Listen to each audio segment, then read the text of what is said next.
आपण पाहत आहात बीबी महाराष्ट्र न्यूज, खबरबात महाराष्ट्राची।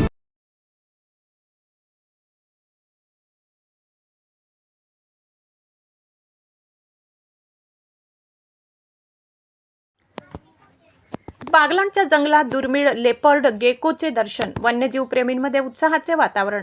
निसर्ग आणि वन्यजीवांच्या बाबतीत बागलाण तालुका नेहमी समृद्ध आणि आश्चर्याने भरलेला राहिला आहे। याचीच प्रचिती नुकतीच एका विशेष मोहिमेदरम्यान आली। नेहमीप्रमाणेच निसर्गाच्या सानिध्यात वेळ घालवण्यासाठी सटाणा महाविद्यालयाचे जीवशास्त्र विषयाचे निवृत्त प्राध्यापक बी.डी. भामरे, प्रसिद्ध मूर्तिकार किशोर सोनवणे आणि त्यांचे मित्र धीरज जाधव, वैभव अहिरे असे सर्व वन्यजीव व पर्यावरण प्रेमी एकत्र आले होते।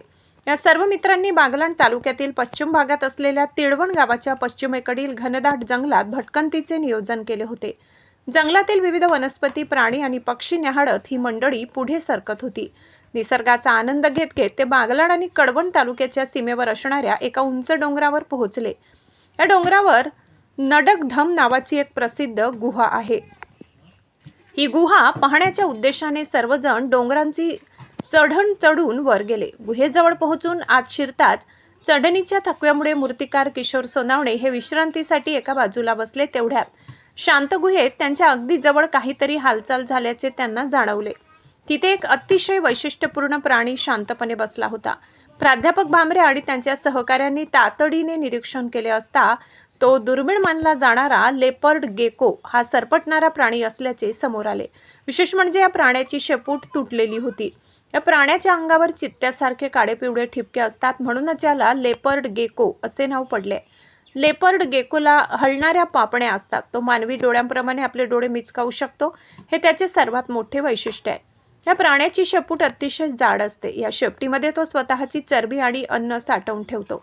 संकटसमयी किंवा शत्रूने हल्ला केल्यास हा प्राणी स्वतःची शेपूट स्वतःच तोडून टाकतो। तुटलेली शेपूट काही वेळ जमिनीवर तडफडत राहते, ज्यामुळे शत्रूचे लक्ष विचलित होते आणि लेपर्ड गेकोला पळून जाण्यास वेळ मिळतो। तिळवणच्या गुहेत आढळलेल्या गेकोची शेपूटही अशाच एखाद्या संकटामुळे तुटलेली असावी। हा प्राणी प्रामुख्याने निशाचर आहे। दिवसा तो कडक उन्हापासून वाचवण्यासाठी खडकांच्या कपारीत, गुहांमध्ये किंवा बिळात दडून राहतो आणि रात्रीच्या वेळी कीटक खाण्यासाठी बाहेर पडतो। या शोधाचे महत्त्व आणि दुर्मिळता महाराष्ट्रात आणि विशेषतः नाशिक जिल्ह्याच्या भागात लेपर्ड गेकोचे दर्शन होणे ही अत्यंत दुर्मिळ आणि पर्यावरणदृष्ट्या मोठी घटना आहे। हा प्राणी सहसा कोरड्या खडकाळ आणि नीम वाळवंटी भागात आढळतो। सहजासहजी मानवी नजरेला न पडणारा हा प्राणी आता बागलाण कडवणच्या सीमावर्ती डोंगरावरील नडगधम गुहेत सापडल्याने या भागातील जैवविविधता किती समृद्ध आहे यावर पुन्हा एकदा शिक्कामोर्तब झाले। प्राध्यापक बी.डी. भामरे आणि किशोर सोनवणे यांनी सांगितले की हा शोध आमच्यासाठी आणि संपूर्ण निसर्गप्रेमींसाठी एक अनमोल ठेवा आहे। अशा दुर्मिळ प्राण्यांचे अस्तित्व टिकवून ठेवण्यासाठी या जंगलांचे आणि डोंगराळ भागांचे संरक्षण करणे गरजेचे आहे।